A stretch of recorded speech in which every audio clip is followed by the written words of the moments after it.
It's Saturday, right? Is that what you're talking about? You all set, John? Divine job.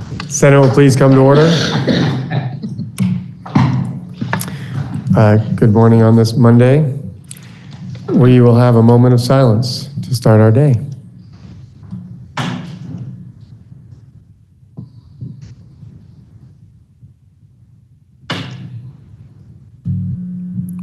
Thank you. Please rise if you're able for our Pledge of Allegiance to the flag.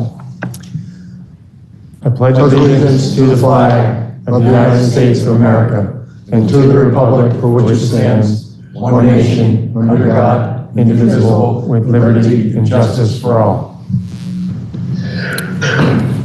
We're going to pass over announcements for the moment. We'll come back to them when we have a few more folks present. We will go to our Rule 44A referrals. Having been voted out of the committee,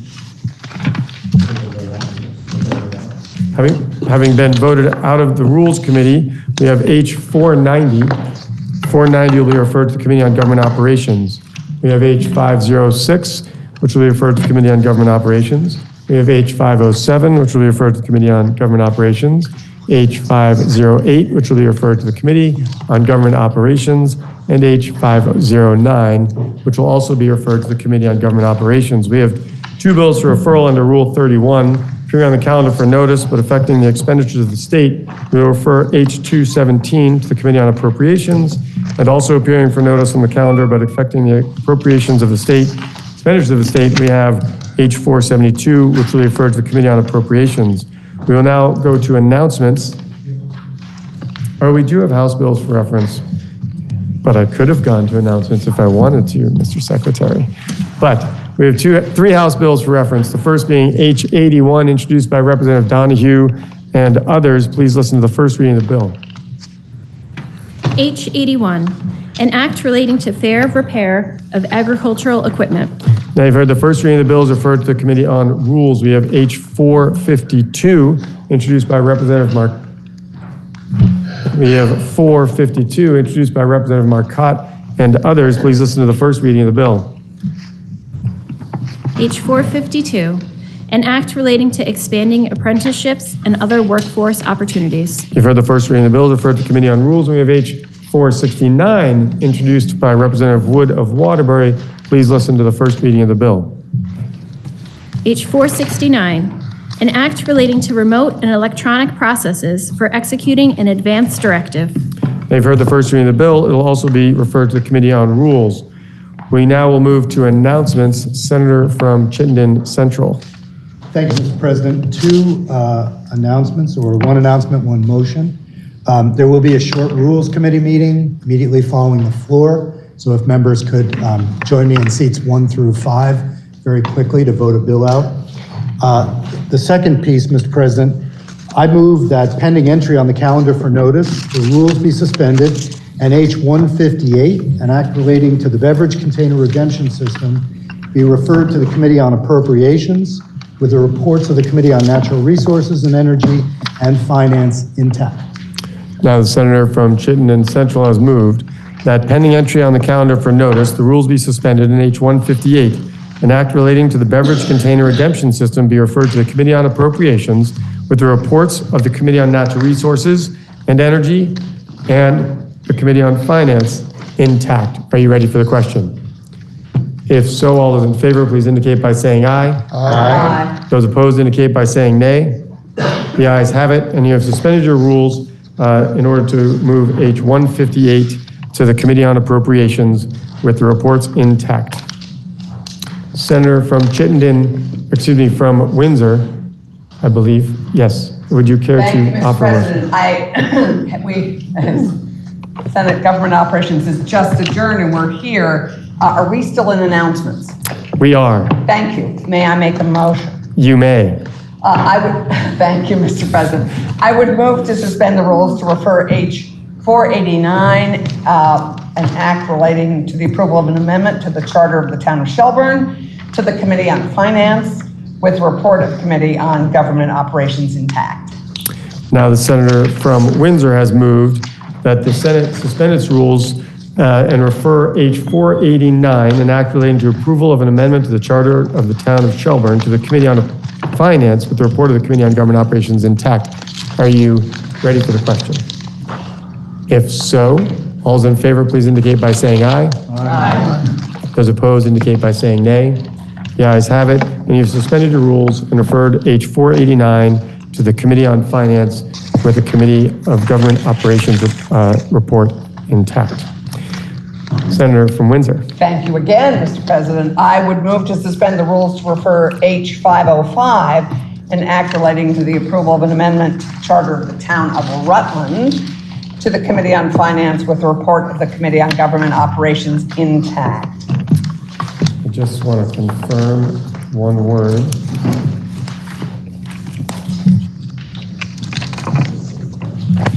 Now, the senator from Windsor has moved that pending entry on the calendar for to suspend the rules to refer H505, an act relating to the approval of the amendment to the charter of the city of Rutland, to the Committee on Finance with the report of the Committee on Government Operations intact. Are you ready for the question? If so, all those in favor, please indicate by saying aye. Aye. Those opposed indicate by saying nay. The ayes have it, and you have suspended your rules to refer H505 to the Committee on Finance with the report of the Committee on Government Operations intact. I believe that brings us to the orders of the day. And my understanding is we will be taking up S91. The current motion is that the House amendment to the Senate bill. So shall the Senate concur with the House proposal of amendment on S91? Are you ready for the question? Senator from Bennington. Thank you, Mr. President.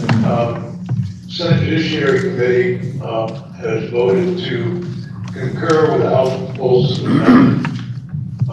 The changes by the House are the other body are improvements, in our opinion, to the bill. And the basic tenets of the bill that has passed the Senate remain intact, and that is separating competency from insanity, allowing people to be held if they're released from a state hospital while they still have pending charges because of they're not competent to stand trial, that they would be allowed to be held on the original charges, and finally allowing psychologists to perform competency and insanity evaluations. I know that the Health and Welfare Committee also worked on case 91, I believe. Senator from Chittenden South. Speak on behalf of that. Thank you, Mr. President. Senator from Chittenden Southeast. Thank you, Mr. President. Yes, S91, as it returned to us from the other body, does include the sections that our committee was concerned about, and so we would ask for concurrence as well. Thank you. So the question is, shall the Senate concur with the House proposal of amendment on S91? Are you ready for the question? If so, all those in favor, please indicate by saying aye. Aye. Those opposed indicate by saying nay. The ayes have it, and you have concurred with the House proposal of amendment on S91. We will now be passing over a number of bills for the moment to take up H473. You'll find H473 as the last of the items on our calendar for action today. The question, this is an act relating to radiologist assistance. The House has proposed to amend the Senate proposal of amendment to the House bill. So the question is, shall the Senate concur with the House proposal of amendment to the Senate proposal of amendment to H473? Are you ready for that question? Senator from Chittenden Southeast. Thank you, Mr. President. The language that the House sent back to us on page 2688 actually clarifies the intent that we had when we reviewed the bill and passed it out of our Committee on Health and Welfare. So the clarification is on the work site for the radiologist assistant and the supervising radiologist on number 3, section 2, and that language is an improvement. It also indicates that the radiologist assistant primary work site shall be located in Vermont. It does allow for practice in other facilities, affiliate facilities. So in our case in Vermont, we have affiliates that may be in New Hampshire or New York, and this explains that possibility. So we ask that the Senate concur with the proposal that's come back to us from the House. Thank you, Mr. President. So the question is, shall the Senate concur with the House proposal of amendment to the Senate proposal of amendment on H473? Are you ready for that question? If so, all those in favor, please indicate by saying aye. Aye. Those opposed indicate by saying nay. The ayes have it, and you have concurred with the House proposal of amendment to the Senate proposal of amendment on H473. We will now return to the top of the orders of the day. I believe we are going to next take up third reading of 165, an act relating to school food programs and universal school meals.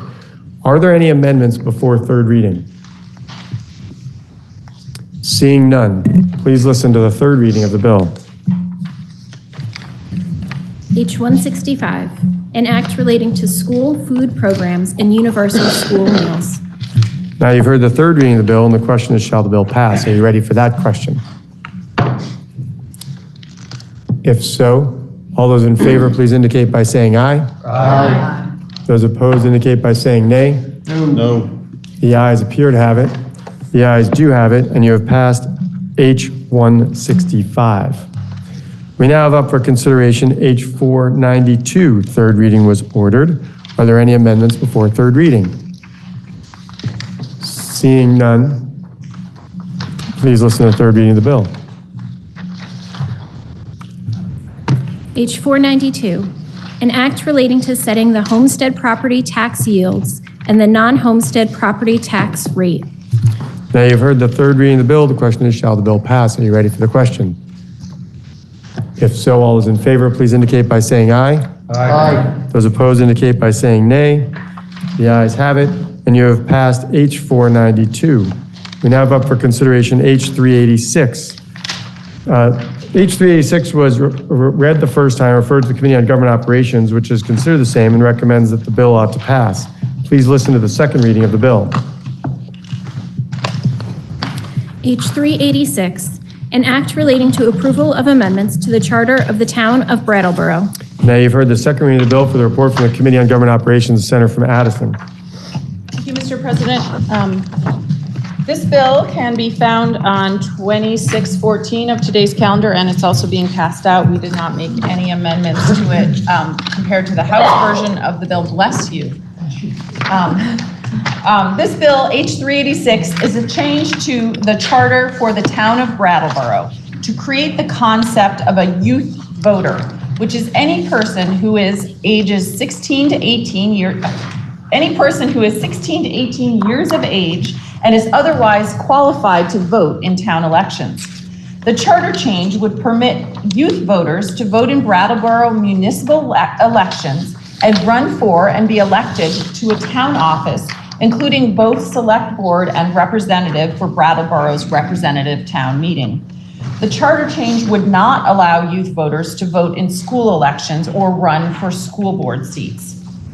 The people of Brattleboro have been debating and working on this issue for over a decade.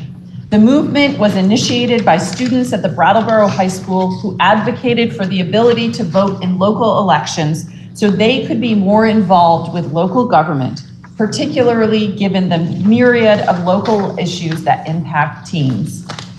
In 2015, the question of youth voters was first put on the local ballot and was defeated 42 to 58%.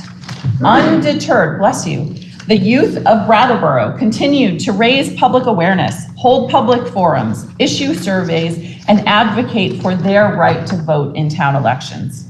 In 2019, their efforts were successful, with a vote of 908 to 408, or 69% of town meeting voters, voting in favor of the charter change to allow 16 to 18-year-olds to vote in local elections. For returning senators, this bill may feel like a bit of deja vu, as it's nearly the same as H361 from 2021, which passed the Senate on a vote of 20-9. It was then vetoed by the governor, and we were not able to override the veto. But just like the youth voters, the youth of Brattleboro, we are persevering with the hopes of passing the proposed charter change with a healthy majority this time around.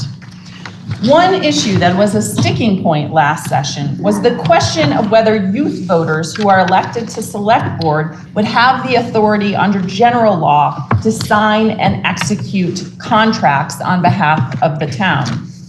Our legislative council researched this question and found that it is likely that youth voters would be able to do so.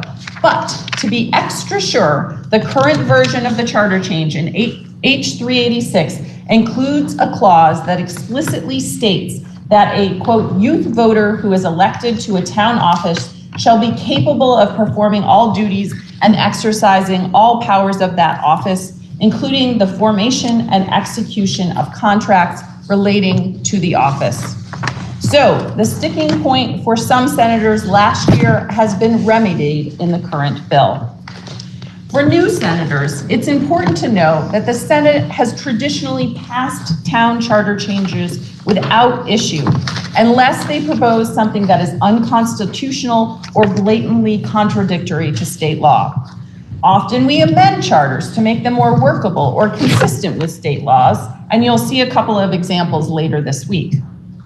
But the proposed charter amendment from Brattleboro is consistent with the Vermont Constitution, which states that all elections ought to be free and without corruption, and that all voters having a sufficient, evident, common interest with and attachment to the community have a right to elect officers and to be elected into office agreeably with the regulations made in this Constitution. While voters in state and federal elections must be 18 years of age, municipalities may establish, with the approval of the General Assembly, a younger age for voting.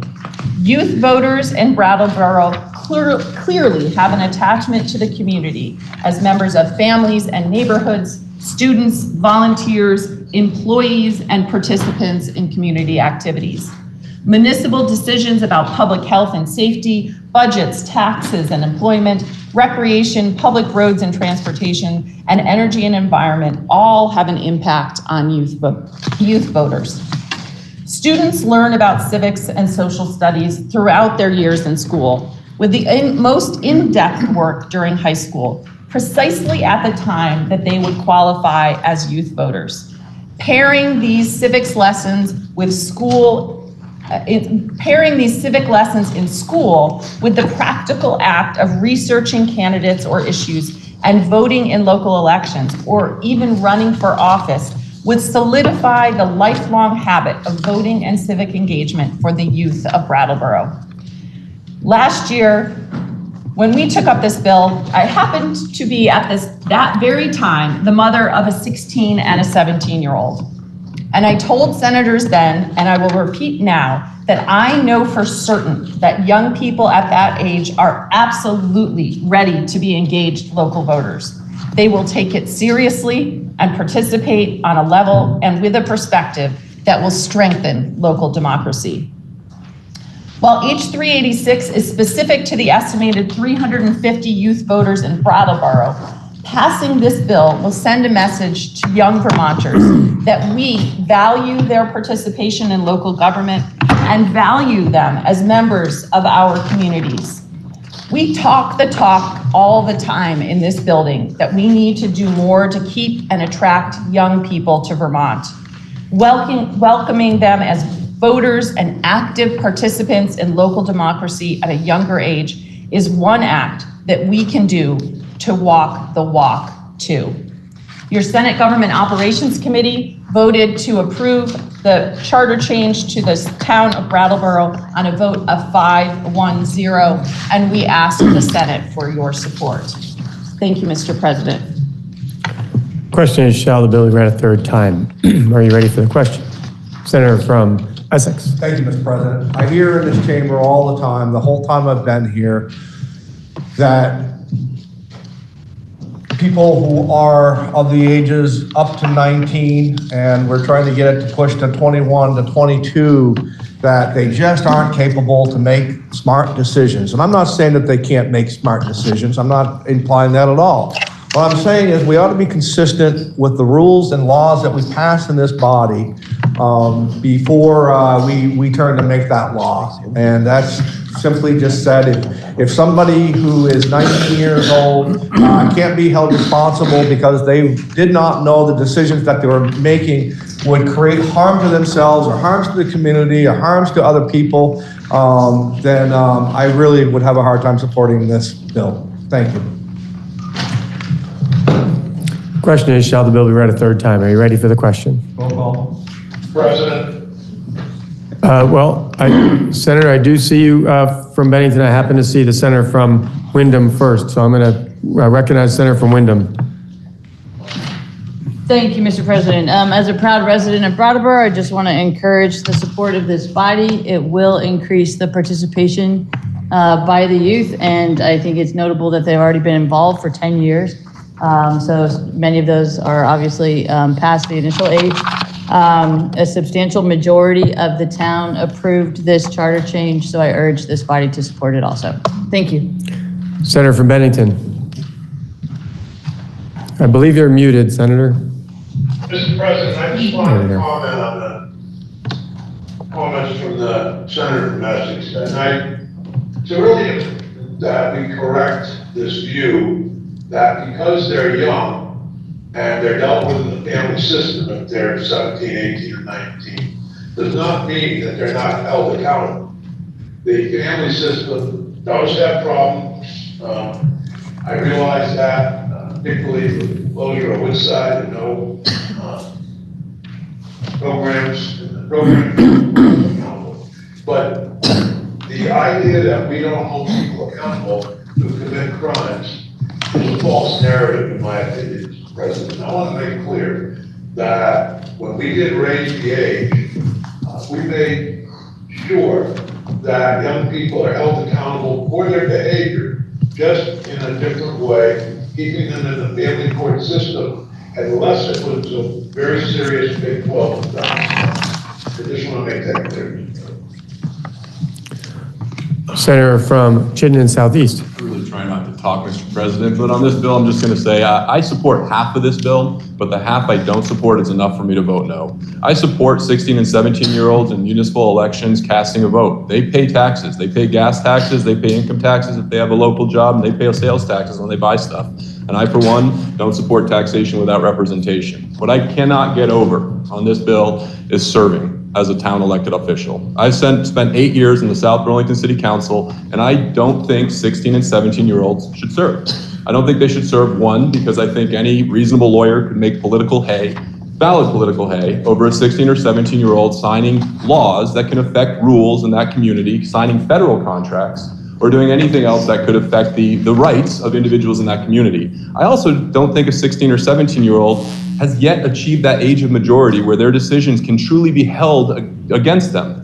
As an elected official in my local community, if I choose to cut somebody off, I'm going to be held accountable. If I choose a vote that causes consternation in the community, I'm going to be dragged through social media with all sorts of negative points of view, because that's the way this democracy works. And I just don't think a 16 or 17-year-old would have the same protections that they would have otherwise if they weren't serving an elected office. So I just can't get over allowing them to serve as an elected official based on my experience of, I hate to say this, but I've received death threats, and I've received such negative experiences as a local official. I just don't think our 16 and 17-year-olds should serve in that capacity, and I'll be voting no, Mr. President. Senator from Windsor. Thank you, Mr. President. I rise in support of this bill. At age 20, I ran for local office after shortly turning 20 from being 19. I had the privilege of serving on my liquor control board, which, if you understand our alcohol laws, I was serving on a liquor control board before I was able to legally drink. And there were many commentaries and thoughts about my ability or the thought process that it took to run for local office as a 20-year-old. I was told I shouldn't have had my name on the ballot because I didn't own property in our town. The arguments made against individuals being able to vote in their local elections are community discussions. They're cultural community discussions. And what we heard from the people of Brattleboro was that they've had that community and cultural discussion, and they believe that their population of young people are ready and are able to make important decisions. And I put trust in that local control. To comment on the ability of a young person to handle the momentous turmoil that local government can face, I think that this is actually where we'll see more civility rather than less. I served as a student representative on my school board when I was 15, I believe. I may have been 14 when I first started. And the role that it had to be a young person on a school board brought the tone down and the rhetoric down when I served on that board. Because the idea that a young person was there listening, interpreting, and understanding the debate meant that the way that people purported themselves was very different than how they would have if a younger person was not in the room, if they weren't commenting on students. What we're experiencing in Brattleboro and as a state is that young individuals feel that there are decisions made by essentially an oligarchy of older Vermonters who are making decisions for them without considerations for the future implications. I think this body has an opportunity to correct that wrong and to give Brattleboro and the young people of that community an opportunity to serve in a way that will be monumentous and will continue to show that we as a body support the cultural conversations that happen when a charter is voted on and passed. I'm extremely in support of this bill, and I'm so grateful for the work of our legislative council who directly took on the conversation of if someone were to be elected and what would the validity be of those decisions. So I appreciate this debate, but I respectfully believe that younger Vermonters in the town of Brattleboro should have their voices heard as their community voted to do so. Thank you. Senator from Franklin. Thank you, Mr. President. It's been mentioned that charters, when voted on by municipality, also come to the General Assembly for review and confirmation. We don't do this automatically just because it comes to us and just because it comes from municipality. We are charged with exercising our judgment as to whether or not these municipal regulations in a charter should go into effect, because it does have an impact on the state as a whole. I think that most of us, when we look at the issue of age, also have to, if we're responsible, look at the issue of responsibility. And the question is a person who is 16 years of age sufficiently responsible to carry out the duties of a voter in a municipality in terms of directing the activities of that municipality for all of its citizens? And perhaps it's a question of judgment. Now, I heard one of the persons speaking in support of the bill indicating that this is a great opportunity for young people to get experience in learning their societal responsibilities. But I'm not sure that that is the place to learn. This is not a learning experience. This is a place in which we express our beliefs and our opinions and our judgment in polls in terms of what we vote for, who we elect, and how we do it. There's some things that we don't allow children to do. And we talk about 16 and 17-year-olds, they are children. We don't allow them to serve in the military. We don't allow them to drink. And although we do, in fact, hold them accountability for crimes, we treat them differently. We treat them differently because of their age and because of brain development and other kinds of things that go into our decision to treat them differently. I don't think this is a wise idea. We certainly don't allow people to vote who are underage at a state election or at a federal election, and municipal elections are important too. And we shouldn't reduce their importance by reducing the quality of the voters. Many young people are smart. Many young people want to contribute. Many young people do contribute. This is not the place for that kind of experimentation. Thank you, Mr. President. Question is, shall the bill be read a third time? Are you ready for that question? Senator from Madison. Thank you, Mr. President. I just want to respond to a couple of the things that were brought up and also tell you about our witnesses because I failed to do so on my report. One is that, as I quoted in my report, our Constitution says that voters have a right to be elected to office. So if we are to permit 16 and 17-year-olds to vote, then they, by our Constitution, have a right to be elected to office. And I will just note that just because you can run for office doesn't mean you get elected to office. We all certainly know that. So the voters of Brattleboro would still have the right to vote on whether or not a 16-year-old would be elected to the select board or elected to any office in the town of Brattleboro. And if they don't think that a certain 16 or 17-year-old is mature enough or worthy enough for the position, then they certainly wouldn't elect that person to serve. And I think, it's telling that this has taken a while and that the town of Brattleboro has really wrestled with this. They voted it down first, and then there were more conversations, and the youth of Brattleboro proved their point that they can be engaged citizens and kept at it and persevered.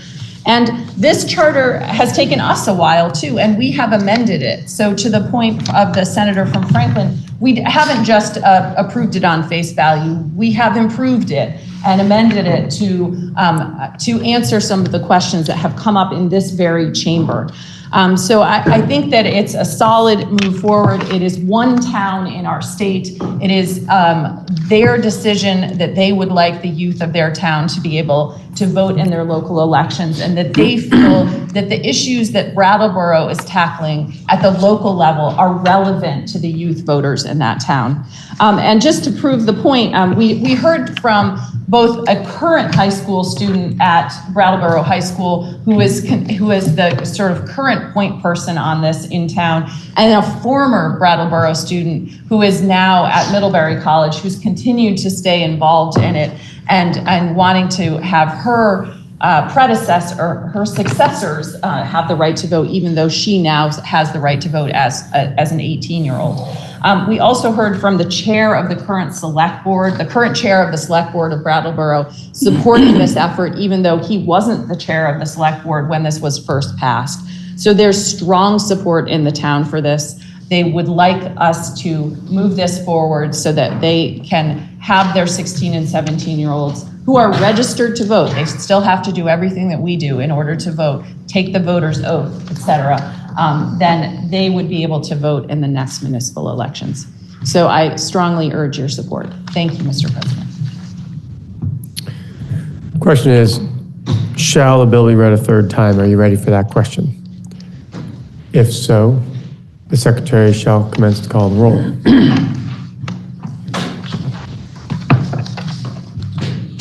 Senator Baru? Yes. Senator Bray? Yes. Senator Brock? No. Senator Campion? Yes. Senator Chittenden? Hey. Senator Clarkson? Yes. Senator Collmore? No. Senator Cummings? Yes. Senator Gulick? Yes. Senator Hardy? Yes. Senator Harrison? Yes. Senator Hashim? Senator Ingalls? No.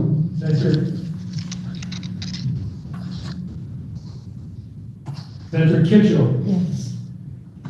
Senator Lyons? Yes. Senator McDonald?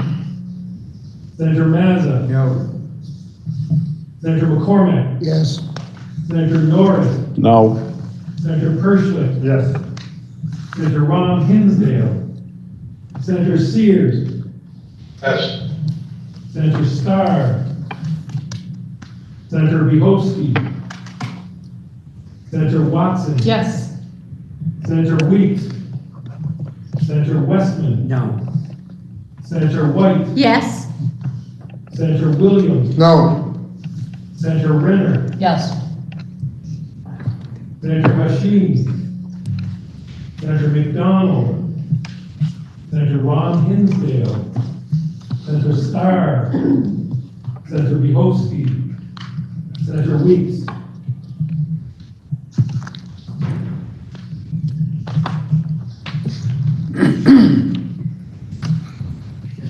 Please listen to the results of your vote. Those voting yea, 16. Those voting nay, 8. And you have ordered third reading of H 386. We now have up for consideration H 157. 157 was read for the first time, was referred to the Committee on Economic Development, Housing, and General Affairs, which considers that when amended, the bill ought to pass. Then the bill is referred to the Committee on Appropriations, which also considered the bill and recommends that when amended, the bill ought to pass. Please listen to the second reading of the bill. H 157, an act relating to the Vermont Basic Needs Budget. Now you've heard the second reading of the bill for the report of the Committee on Economic Development, Housing, and General Affairs, the Senator from Windsor.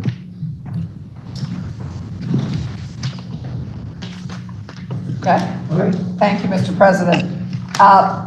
For those of us who have served or have served on Senate Economic Development, Health and Welfare, Finance, or Appropriations, or even Transportation, you will know the importance of the Joint Fiscal Office's Basic Needs Budget. You can find our so Mr. President, may I speak both to the bill and to our one-word amendment? You may, as you should. It's actually an often asked question, but it actually is part of a report. Thank you. You'll find our one-word amendment on page 2614 of today's calendar. So many committees know the importance of this work. This document is used on a regular basis in our work. We rely on this to understand what Vermonters need to earn to live in this state. A basic needs budget calculates the actual cost of living in our state based on typical expenses for a wide number of household configurations. It helps us to fully understand what a basic living wage is. By statute, our Joint Fiscal Office conducts a basic needs budget study at the start of each biennium so that we as legislators can keep on top of the effects of our work on Vermonters. We base a lot of our decisions on the work in this report.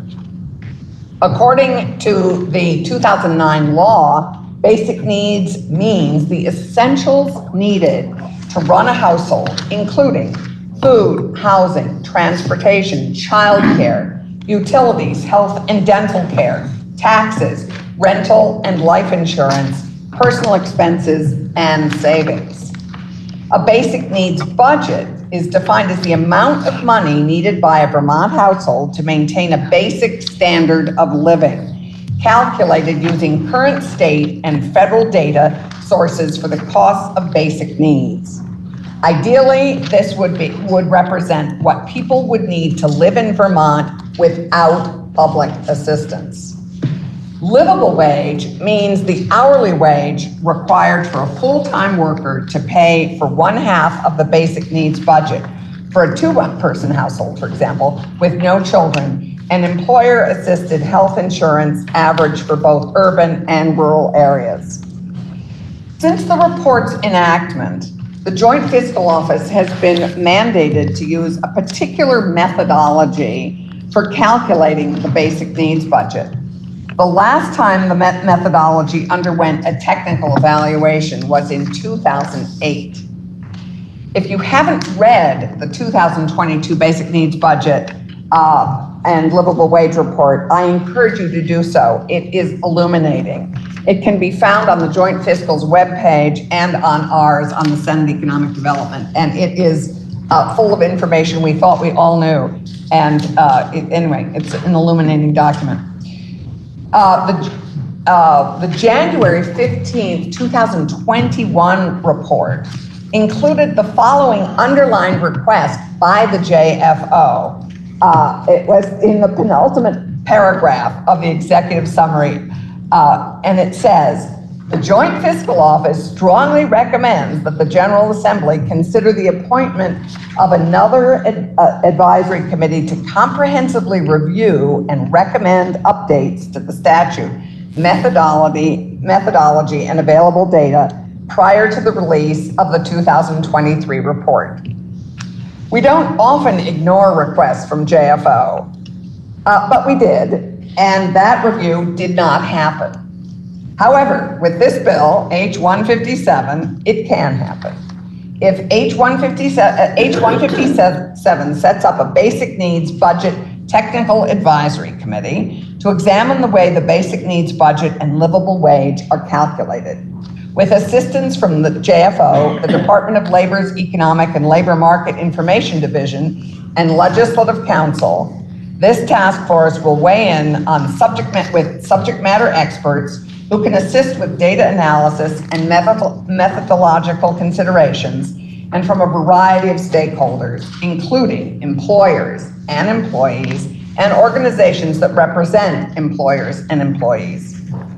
Our one amendment to this bill is to add the modifier legislative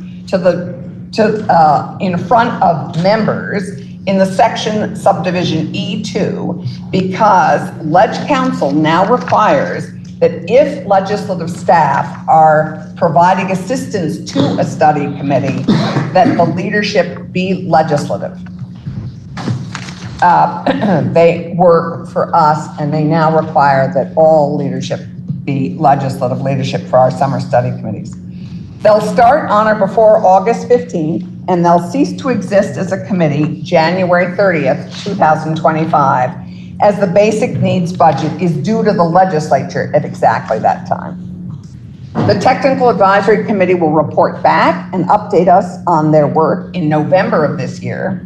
They'll study the methodology for determining a basic needs budget and livable wage, recommend changes to both if we need to make them, including identifying new household configurations possibly, and also recommend any legislative follow-up we may need to make next session to improve the work that they're working on. This could be changes to its governing statute to account for public policy changes, data availability, or any other factors that they discover during the course of that work. And the good news is that the next time the Joint Fiscal Office prepares its basic needs budget and livable wage report, it will be using the findings and recommendations from the committee. The effective date is July 1st, 2023, and we heard from Representative Elizabeth Burrows, the representative who reported it on the floor in the House, Ellen Kaler of the Sustainable Jobs Fund, Dan Dickerson, our fiscal analyst from the Joint Fiscal Office, and David Hall, our legislative counsel. With a unanimous committee vote of 5-0-0, your Senate Economic Development Committee asks for your support in passing H-157. Thank you. I've heard the report of the Committee on Economic Development, Housing, and General Affairs. The bill is then referred to the Committee on Appropriations for the report of the Committee on Appropriations, the Senator from Washington. Thank you, Mr. President. The Committee on Appropriations reviewed the bill and reports it out favorably. We looked at the appropriations, which are $7,000 for the per diems for the members of the advisory committee and $10,000 for joint fiscal for services they might offer the committee or hiring a consultant to put together the budget. So the vote was interestingly 3-2-0. That's what it says in the calendar, but we're a 7-member committee, so it should be 3-2-2. Probably my fault as the reporter. And that's the report from your Committee on Appropriations. Question now is, shall the bill be amended as offered by the Committee on Economic Development, Housing, and General Affairs? Are you ready for the question? If so, all those in favor, please indicate by saying aye. Aye. Those opposed indicate by saying nay. The ayes have it. You have amended the bill as offered by the committee. The question now is, shall the bill be read a third time? Are you ready for that question? If so, all those in favor, please indicate by saying aye. Aye. Those opposed indicate by saying nay. The ayes have it. You vote. The ayes appear to have it. The ayes do have it, and you have ordered third reading of H-157. We have up for consideration H-291. 291 can be found on page 2615 of today's calendar. 291 was read for the first time and was referred to the Committee on Government Operations, which considered the same and recommends that when amended, the bill ought to pass. The bill is then referred to the Committee on Appropriations that also considered the same and recommends that when amended, the bill ought to pass. Please listen to the second reading of the bill. H-291, an act relating to the creation of the Cybersecurity Advisory Council. Now you've heard the second reading of the bill for the report of the Committee on Government Operations, the Senator from Washington, Senator Watson. Thank you, Mr. President. In October of 2020, the UVM Medical Center experienced a cyber attack that encrypted about 1,300 servers or their core digital infrastructure. It took them months and tens of thousands of dollars to recover. It could have been much worse, but thankfully they had backed up their records, and so they did not have to pay a ransom to restore maliciously encrypted medical records. But even so, they had to digitally scrub their machines, which was costly both in time and money. UVM Medical Center is not alone in being subject to cyber attacks. In the last 12 months, the state of Vermont has seen 19 million cyber attacks on our digital systems. And any internet connected system is at risk. That includes drinking water systems, electric grid, and more. Thankfully, we have the Agency of Digital Services who is heading up our cybersecurity defense.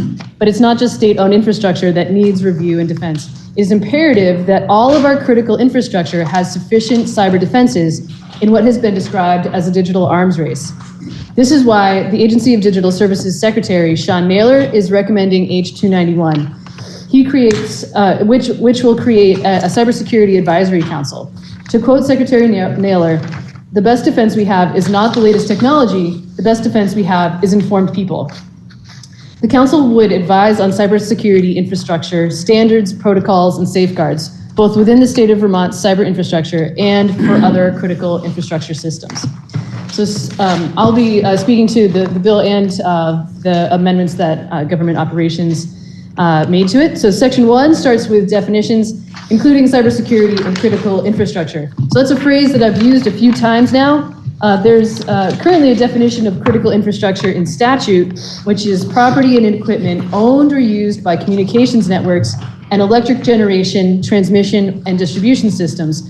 But to skip ahead a little bit, Section 2 expands this definition to include water and wastewater systems, health systems, essential supply chains, thermal fuel systems, and communications networks, including cellular, broadband, and telecommunications networks.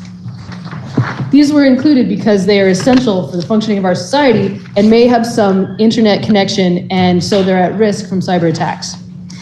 That definition of critical infrastructure includes the phrase essential supply chains. So the Government Operations Committee added a definition of what that means, which is to say that it includes medical supplies, supplies for reconstruction after natural disaster, for maintaining other critical infrastructure systems, as well as heating and food system supply chains. Section 1 also creates the council, outlines its membership, its powers, duties, and its mission. The membership is composed of the Chief Information Officer, Chief Information Security Officer, a distribution or transmission utility representative, a municipal water systems representative, a hospital representative, an essential supply chain representative, Director of Vermont Emergency Management, or the designee, Government Homeland Security Advisor or designee, Vermont Adjutant General or designee, Attorney General or designee, and the Vermont, or the President of the Vermont Information Technology Leaders or the designee. As this bill came to us from the other body, there were legislators as members of this council. The Government Operations Committee removed the legislators from the membership because this is the kind of committee where expertise is important, to the point where it's actually a security risk to have non-experts at the table. The Government Operations Committee thought the legislators were likely to be more like non-experts. So what will this council be doing? Their duties generally are to develop a plan to protect the state's public and private sectors from digital attacks, to evaluate cybersecurity readiness, to build relationships and partnerships to strengthen our cyber defenses. The council will work to build our cybersecurity workforce, raise citizen awareness, provide trainings, and potentially provide recommendations for legislative action. The council will generate a report every year on their progress. The other body's version of this bill included the phrase, review and approve states' cybersecurity standards for critical infrastructure. We replaced that language with language about conducting an inventory and reviewing cybersecurity standards for critical infrastructure, because we heard that some critical infrastructure systems already have protocols and standards, and we should know what defenses are already in place. We also added a charge that they'll look into the accessibility of insurance for cyber attacks, because apparently it's very hard to get this kind of insurance, and what is available is very expensive.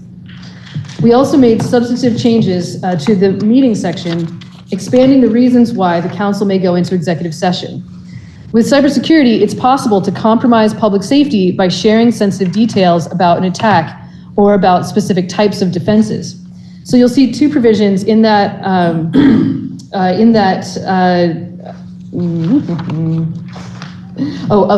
about reasons to go into executive session. Specifically, they must go into executive session to consider testimony from a person regarding details of a cybersecurity incident or response to that incident, and this is key, the disclosure of which would jeopardize public safety, or to consider evaluations, recommendations, or discussions of cybersecurity standards and protocols and incident responses that the disclosure of which would jeopardize public safety. And it creates an explicit expectation that the council or those privy to the discussions will not disclose information that would compromise public safety. Similarly, we have created a Public Records Act exemption that would apply to any documents that, again, the disclosure of which would jeopardize public safety. I've already mentioned what happens in Section 2, expanding the definition of critical infrastructure. Section 3, we added, Section 3 was added to have the council report back on whether or not the definition of essential supply chains ought to be expanded. And what is now Section 4 originally had the council sunset in 2026. The Government Operations Committee thought that might be too short and pushed that out to 2028, which gives us ample time to evaluate the work of the council and see whether or not it's worth continuing on into the future. Section 4 is the effective date, and it shall take effect July 1st of this year. The Senate Government Operations Committee heard from quite a few people on this. Jessica Barnard, Executive Director of the Vermont Medical Society, Susan Barrett, Executive Director of Green Mountain Care Board, Scott Carby, Chief Information Security Officer of the Agency of Digital Services, the reporter of the bill in the House, Representative Seth Chase, Secretary of State Sarah Copeland-Hanzas, State Court Administrator Therese Carzones, UVM Health Network's Senior Vice President Dr.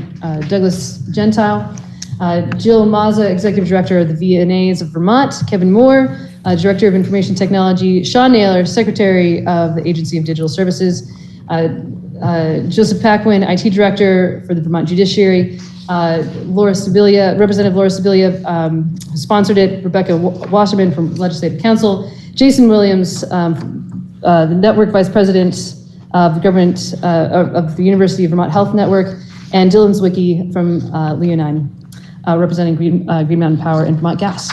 And the Senate,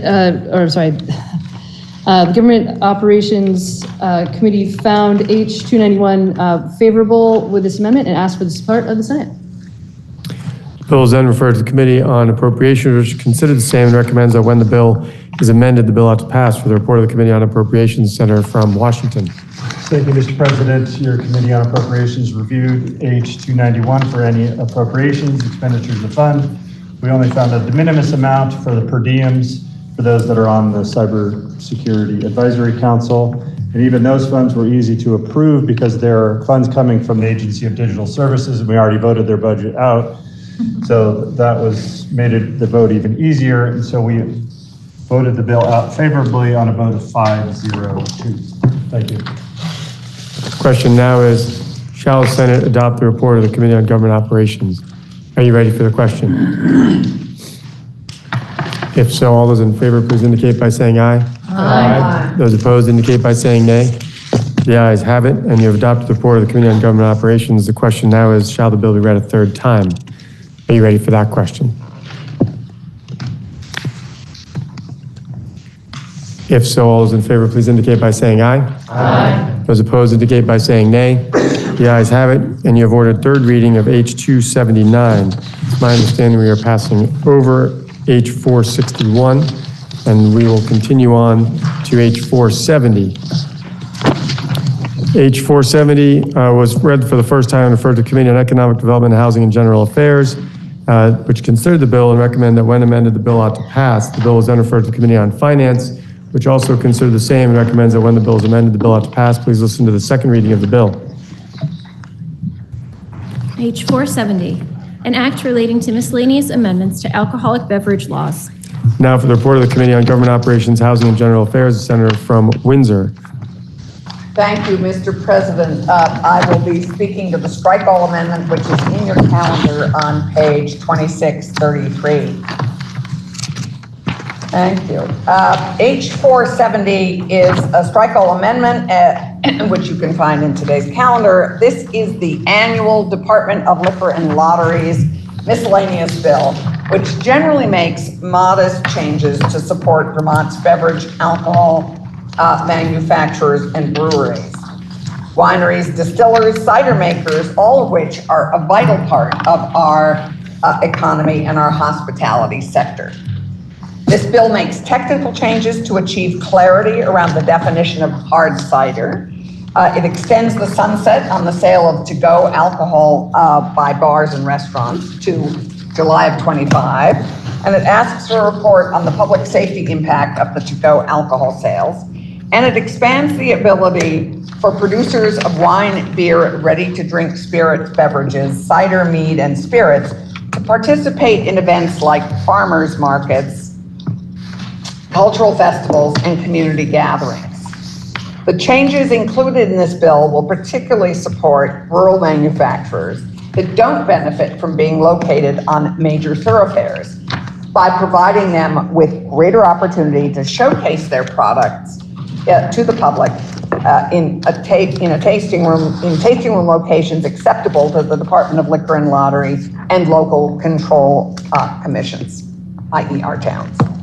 Most importantly, this bill carefully balances public safety considerations with the need to support Vermonters who make some of the finest products Vermont is best known for. Here are the bill highlights. Section 1 adds clarity by amending the statute to read hard cider instead of cider. It's currently found, this section deals specifically with cider that contains alcohol. Sections 2 through 7 are permit updates, and Section 2 updates Title 7 with the name of the festival and educational sampling event permits. Section 3 amends the fourth class license. It raises the number of farmer market permits a manufacturer may obtain within a calendar year from 10 to 20, while also providing for greater opportunity for manufacturers to showcase and serve their products at tasting rooms and retail shops. It increases the number of permits, it maintains the current serving size, and it increases from 1 to 2 the number of locations where a manufacturer may serve alcoholic beverages produced by other manufacturers, and that is Section 3. Section 4 simply adds hard to cider. Section 5, we make a change from educational sampling permit, a title, to limited event permits, allowing for local manufacturer participation in community events approved by local government. The current permit limitations stay in place, no more than 4 a year, and not for more than 4 consecutive days per permit. The requirements for compliance with server education and payment of taxes stay in place. The amendment in this section will also allows for arts and cultural festivals to serve alcoholic beverages at their events. It simplifies and streamlines these kinds of permits. Section 6 amends the title to expand opportunities for manufacturers to participate in reoccurring special events. Under current law, a special event permit may be issued 10 times for a single physical location, with each permit lasting not more than 4 days. And this amendment adjusts this so that that 1 permit may be issued per location, with the total duration of the permit being 40 days in any calendar year. Section 7 changes the name of the festival permit to sampling event permit and amends the threshold requirements for the permit. Under current law, any festival that meets the primary purpose test is required to get a festival permit. These are festivals where the primary purpose is the service of alcohol. The section eliminates the primary purpose test and applies a bright line standard in any event that has more than 5 sampling outlets and expected event attendance greater than 50 people must require a sampling event permit. Section 9 extends the sunset on the sale of to-go alcoholic beverages by bars and restaurants from this July to July of 25. And at the same time, Section 10 requires the Department of Liquor and Lottery to provide a report in July of 25 on the impact, on the public safety impacts, if there are any, related to the sale of these to-go alcoholic beverages. Section 11 makes the sunset extension effective on passage and all other sections July 1st, 23. We heard from a number of witnesses, if you can imagine. We heard from our legislative counsel and our law clerk, the senior policy and legal advisor at the Department of Health, the senior director of licensee operations for the Department of Liquor and Lottery, the commissioner of the Department of Liquor and Lottery, the president of the Vermont Brewers Association, a lobbyist for the Brewers Association, the owner of North Branch Vineyards, the owner of Wild Heart Distillery, and the Vermont League of Cities and Towns. Our vote in Senate Economic Development was 5-0, and we would ask for your support. Thank you. Bill was then referred to the Committee on Finance, or the report of the Committee on Finance Center from Franklin. Senator Brock. Thanks, Mr. President. The Committee on Finance reviewed the underlying bill and made one change in Section 2 of the bill to clarify fourth-class license fees, which it did by indicating that each fourth-class license fee would have a fee of $70, which was, we understand, the original intent of the bill. Thank you, Mr. President. The vote of the committee was 6-0-1.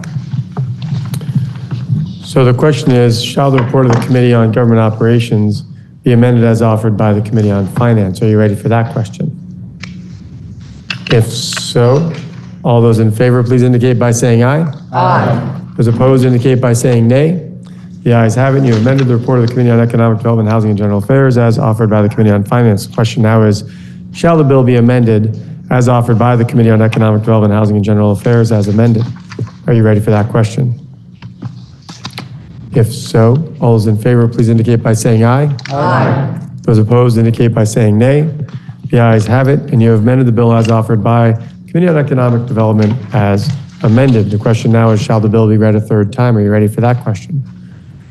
If so, all those in favor, please indicate by saying aye. Aye. Those opposed indicate by saying nay. No. The ayes appear to have it. The ayes do have it, and you have ordered third reading of H470. It's my understanding we'll be passing over H476, which would bring us to S17. S17 has come back from the House with a proposal of amendment. The pending question is, shall the Senate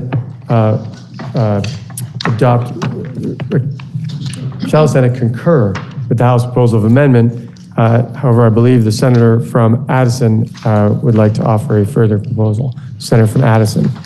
Thank you, Mr. President. You are being passed out, or there is being passed out a further proposal of amendment. I was joking that I was being passed out. Oh, okay. To S17. I will go over what the House did and then our proposal of amendment, if that is okay, Mr. President. It is. Okay. So the House did a lot of really good work on this bill. They included a finding section, as the other body is wont to do, and removed some a section that we had included about Category B offenses for law enforcement officers. In talking to the Vermont Criminal Justice Council, they believed that they already have the authority to cover the offenses that the Senate had listed in its bill, so that the additions were unnecessary. They also made some changes to the audit section. You might recall that as a sheriff is leaving office for a variety, whatever reason, there's a period where they have to have disbursements approved and an audit needs to be done. They made some changes, and our amendment further clarifies the changes that they made. They integrated the sheriffs into the state ethics code. You may recall we suggested that there be further ethics sort of standards for sheriffs, and they took it a bit further and integrated them into the state ethics code, which makes a lot of sense. It's a cleaner and more consistent with other elected officials in the state, including us. The House also made some changes to the compensation and benefits. We had a long debate, or a conversation, I suppose, on about the use of the 5% administrative fee that sheriffs get from the contracts that they do, and whether or not they should be able to use that for extra compensation. The House actually put into place the creation of a model compensation and benefits policy that all sheriff's departments would have to abide by, and that policy would be completed by the Department of State's Attorneys and Sheriffs and the Department of Human Resources and the Vermont Criminal Justice Council by January 1st of this next year. And then sheriff's departments would have to adopt that policy so that there would be clear when and how they could use the 5%. We have an amendment to that, but we'll go through at the time we do that. They also made some clarifications about the duties of the sheriffs, and specifically as it relates to the relief from abuse orders, and whether or not sheriffs should be required to help people who've had a release from abuse order get their belongings from their house or move out of the house. And then there is a report back on how that is working and how much money that is costing, so that we can be sure that there is sufficient funding to provide those services. They also have a report back on the courthouse security. You may recall that our courthouses are not able to be covered by security from sheriff's departments in a manner that they believe is sufficient. We required them to do a statewide contract on this. The House requires a report back on that. They do still require the statewide contract, but they have a report back on how best to utilize personnel in that contract. And we made a slight change to this, but I will tell you at the time. And then they kept the report back. We had created sort of a task force. They have the Department of State's Attorneys and Sheriffs doing this report back in consultation with the other people who were on the task force, and we made a slight change to that. So we, in general, thought that the changes that the House made to the bill were good, and we support them, but we did want to clarify a few things. So now I will speak to the amendment. The amendment, the first is that we clarified the audit section, and speaking to the auditor's office, they didn't feel like what the House had put in there was quite workable. So we clarified that they would have to report back, and this is the first instance of amendment, that the sheriff's office would have to create a list of disbursements that were transfers of departmental assets or financial disbursements to a single source in aggregate greater than $10,000. Basically, the auditor's office was like, we don't need to know if they're paying their phone bill, but we do need to know if they're selling a sheriff's vehicle or providing excessive bonuses to themselves. So this is really just sort of saying, we just need to know the big stuff. This would be signed off on by an assistant judge and in consultation with one thing the House did that I forgot to mention is they create a new position in the Department of State's Attorneys and Sheriffs, a director of sheriff operations. And they do so with a vacant position that's already in the budget. The assistant judges would consult with this position. So this just really clarifies the audit provisions.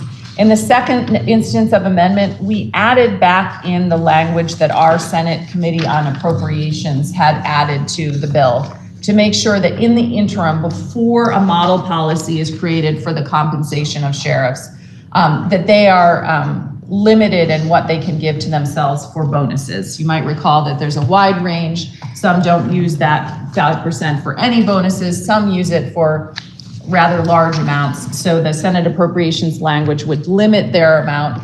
And this would just be in place until the department adopts the model policy. So really for 6 to 8 months, by the time the policy is made, then this language would no longer be in effect.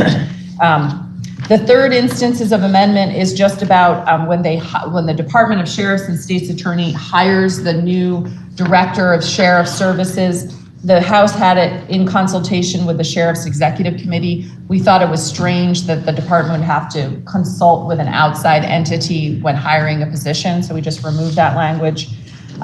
We added back in language that in the duties of sheriffs that they would be required to provide law enforcement and security services for the county and state courthouses.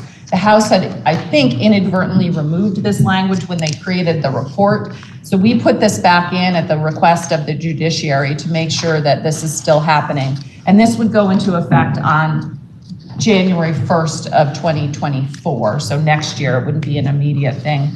The last instance of amendment is they had that report back. Remember, they removed the task force, but they just had the report being done by the Department of State's Attorneys and Sheriffs. And we added in that they would be doing it with the Criminal Justice Council and then in consultation with the other entities. So those are our instances of amendment. Our committee voted this morning 5-0-1. We had one member out to support this amendment. So it is by all the members who were present at this morning. And we ask for your support. Thank you. So the question is, Senator from Windsor. Thank you, Mr. President. In case Senator Sears is a little alarmed that he is proposing this amendment, we want to have him be rest assured in Bennington that he is not, and that what I believe is meant to be Senator Norris, who, because we did vote all present to support this amendment. Thank you, Mr. President. We will note that as a Scribner's error, that I believe that would be written as Senators Hardy, Clarkson, Norris, Watson, and White, if that is without objection. Therefore, the question is, shall the Senate concur with the House proposal of amendment with further proposal of amendment? Are you ready for that question? Senator from Caledonia. Thank you. May I inquire the reporter of the amendment? The senator from Addison is interrogated. In the fifth instance of amendment, we are charging the state's attorney and the Criminal Justice Council. They both are sharing that responsibility to do that reform report. My question, I'm assuming, but I just want to confirm that with all the other things that the Criminal Justice Council is being asked to do, that that this is something that they feel they can accommodate this piece of work. Yes, I talked with them and asked them. They appreciated actually being part of the lead of this report. There are some things that are very relevant to their work and other things that they probably wouldn't, that's why the department and them are part of it, and they both agreed that that made sense. Thank you. The question is, shall the Senate concur with the House proposal of amendment with further proposal of amendment? Are you ready for the question? If so, all those in favor, please indicate by saying aye. Aye. Those opposed indicate by saying nay. The ayes have it, and you have concurred with the House on S17.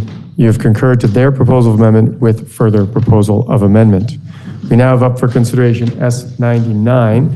S99 has been returned to us from the House with a proposal of amendment, and it's my understanding that the senator from Chittenden Southeast will be offering a report for a further proposal of amendment. Senator from Chittenden Southeast. Thank you, Mr. President. So I can, if requested, pass out a side by side of the changes, but I was advised by a senior senator today to really focus on the substantive changes. So I would say there are about six and a half changes from what the House has done. Two, I think, warrant additional highlighting here on the floor, but happy to clarify anything else that might be of interest. One of the sections, section 18, is entirely new. So this came over from the House. It has to do with distracted driving, hands-free use. This proposed language from the House amends codified law related to senior operators being permitted to use portable electronic devices in hands-free use to clarify that holding a portable electronic device is prohibited use. Currently, our law says using, and then so cops have pulled people over and they said they were just holding it and not using it. So this is to clarify that. And again, for senior drivers, that senior term I seek clarity on, that's really anybody over the age of 18. So we have a definition of junior operators, 16 and 17-year-old. This does not affect that. 16 and 17-year-olds can't use the phone at all. Like, it's very strict. So this is just saying if you're not a junior driver, we're using the term senior driver, which isn't in the legislation, but just all the other drivers can't hold the electronic device.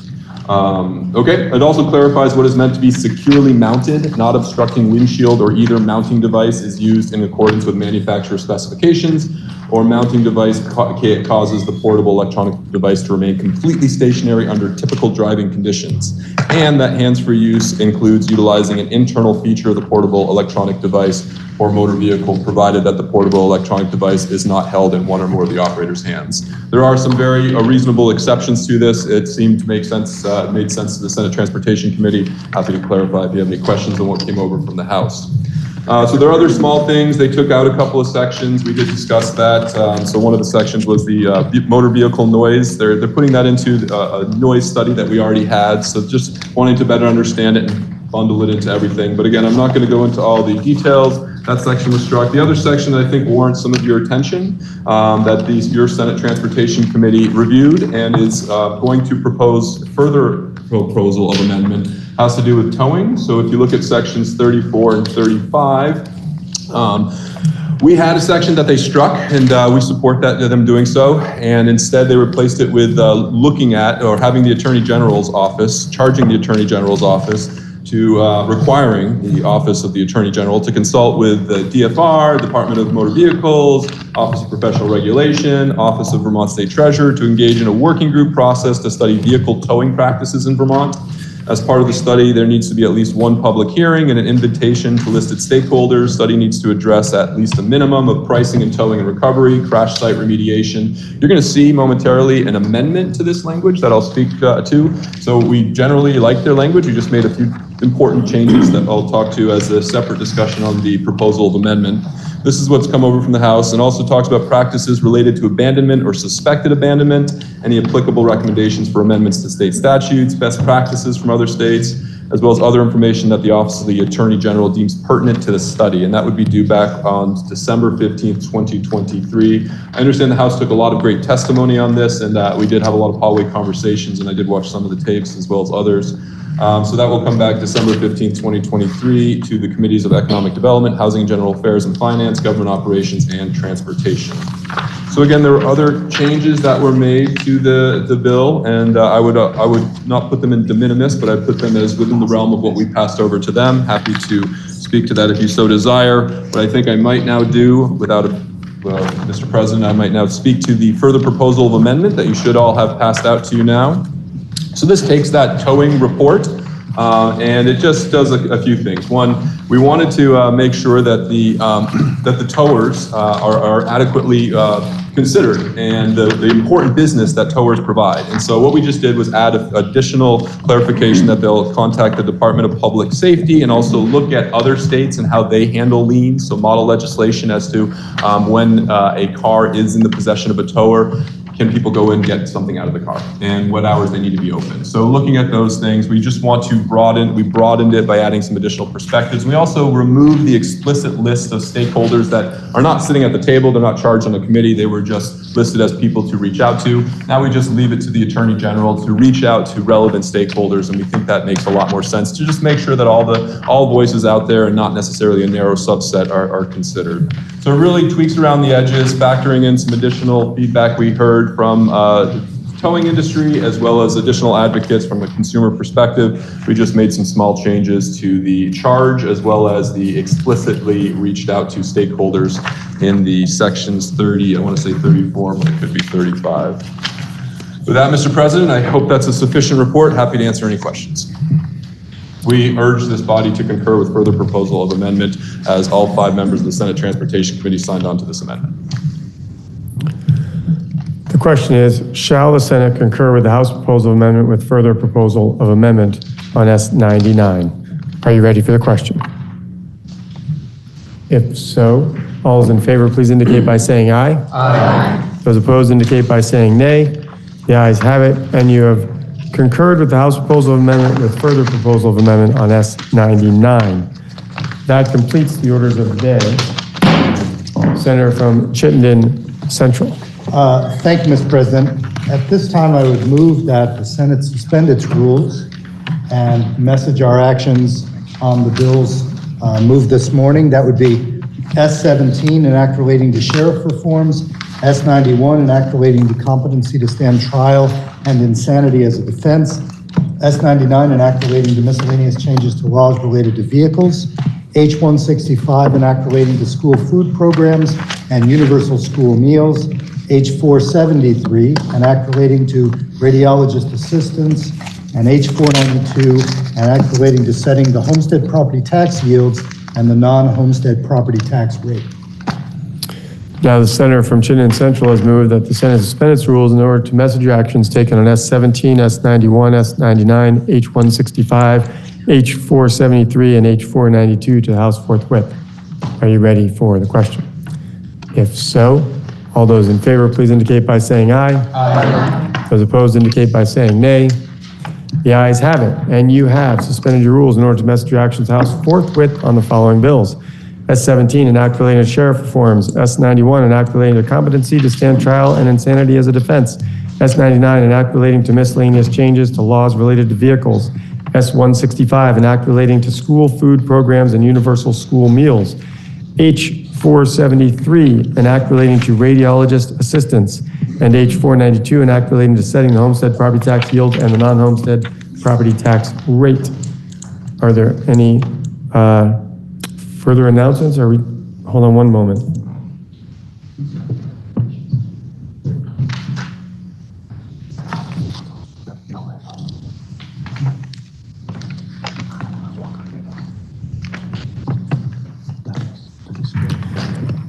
Are there any further announcements? Senator from Chittenden Central. Thank you, Mr. President. Pending announcements. Pending announcements. I would move that the Senate stand in adjournment until 10 a.m. Tuesday, May 9th, 2023. And if I might begin the announcements. You may. Two things to note. One is, again, we will have a short Rules Committee meeting for members of the Rules Committee immediately at the fall of the gavel in seats 1 through 5. The other thing I would note, Mr. President, is we will be starting at 10 a.m. tomorrow, and we will start very promptly. So if everyone could be there at 10 o'clock, that would be wonderful. Thank you. The Senator has moved that the Senate stand adjourned until Tuesday, May 9th at 10 a.m. pending announcements. Are there any further announcements? Senator from Washington. Thank you, Mr. President. Senate Finance will meet at 1 o'clock. We picked up a couple bills this morning. Senator from Madison. Mr. President, Senate Government Operations will meet at 1:15. We still have a few charters to pass. Thank you. Senator from Bennington. Thank you, Mr. President. Senate Education will meet at 1:30. Senator from Madison. Thank you, Mr. President. Senate Natural Resources and Energy will have a brief meeting at 12:30. Senator from Windsor. Thank you, Mr. President. Senate Economic Development, it will meet, bring your lunch, and we will meet at 12 o'clock, although the news from the pro tem changes things a little bit, but we will meet at 12 o'clock in our committee room. And I guess I'll save my question for post floor. Thank you. Senator from Caledonia. Thank you, Mr. President. Senate Appropriations will meet at 12:30. I believe we had a bill referred to us this morning, and so we will meet at 12:30. Bring your lunch. Thank you. Question now is, are there any other announcements? If not, the Senator from Chittenden Central has moved that the Senate now stand in adjournment till Tuesday, May 9th at 10 a.m. Are you ready for that question? If so, all those in favor, please indicate by saying aye. Aye. Those opposed indicate by saying nay. The ayes have it, and the Senate will stand adjournment until Tuesday, May 9th at 10 a.m.